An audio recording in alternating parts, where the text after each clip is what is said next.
د کے پی کې نوی وزیر اعلی سہیل افریدی لس ډېر غټي منصوبې تیاری کړې دي، لس ډېر غټ اعلانات کړي چې در سره هم په دې ویډیو کې شریکوم.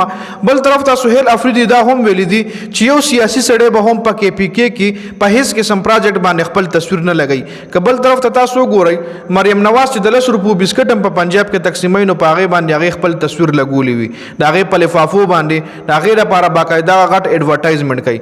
نو د کې پی کې حکومت سہیل افریدی ویلي دي چې یو سیاسي سړی به هم په هیڅ قسم پروجیکټ باندې خپل تصویر نه لګي او نه بس قسم اشتهارات جوړي. بل طرف ته محمود خان اچکزئی اپوزیشن لیډر منتخب شوی دی، د پی ټی آی په 74 کسانو دسخط وکړي او هغه سپیکر ته لېږلي دي.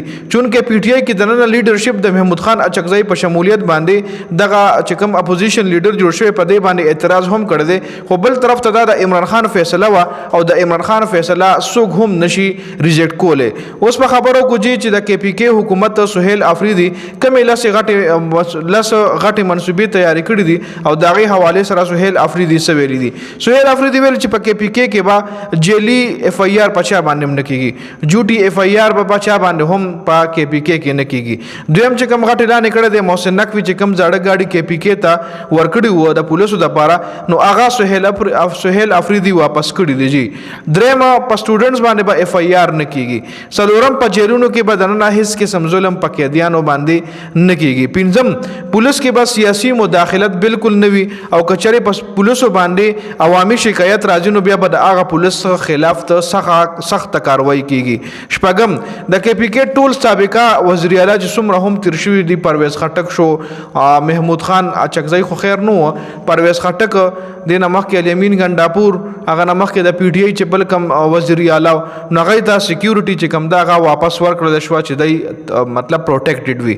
بل اوم 3 ایم پی او په تحت باندې با څوک هم نه گرفتاری کې 3 ایم پی او باندې گرفتاری دا سی وی اصل کې چې د ټول اختیارات ای سی او ډی سی سره وي. ای سی ډی سی خو خرچ څوک گرفتاری او څومره ټایم د پاره جیل ته ورچي دا د ای سی او د ډی سی خو خرچ بیا عدالت ته هم نه پیش کیږي. اسی عموما کچري یو عام کیس کې یو کس گرفتار شونه هغه په سبب باندې پولیس عدالت کې پیش کړي. لکه چنن گرفتار شي په سبا پولیس عدالت کې پیش کړي، کشري سبا چټي وي نو بل ورځ پیش کړي، بل ورځ چټي وي نه بل ورځ پیش کړي، خو پولیس یې زر تر زر عدالت ته پیش کړي. او د 3 ایم پی او تحت گرفتاری دا سی وي چې هغه په میاشتو جیل کې پروت عدالت ته مخکې کیږي نه. نو دا 3 ایم پی او تحت د ټول اختیارات ای سی او ډی سی سره دي. نو اوس دا کې پی کې نوی وزیر اعلی سہیل افریدی ویلي دي چې 3 ایم پی او تحت بسوک هم نه گرفتاریږي. خبل اتم لمبر چې کوم غټ خبر ده شهید ارشد شریف په نوم باندې با یونیورسيټي جوړیږي. نه هم خبر ټول قبایلی اضلاع کې با میډیکل کالج جوړیږي او ورسره به ټول ضلعو کې ګراوندونه هم جوړیږي. لسم غټ خبر تیر شوی الیکشن کې چې کوم افسرانو په ایمانداري باندې ډیوټي کړي و او داندلی نه وکړي نو نو هغه ته به انعامات ورکړل کیږي د کې پی کې حکومت د طرفي او کوم خلکو چې داندلی کړي و د هغه خلاف په هم کاروایی کیږي.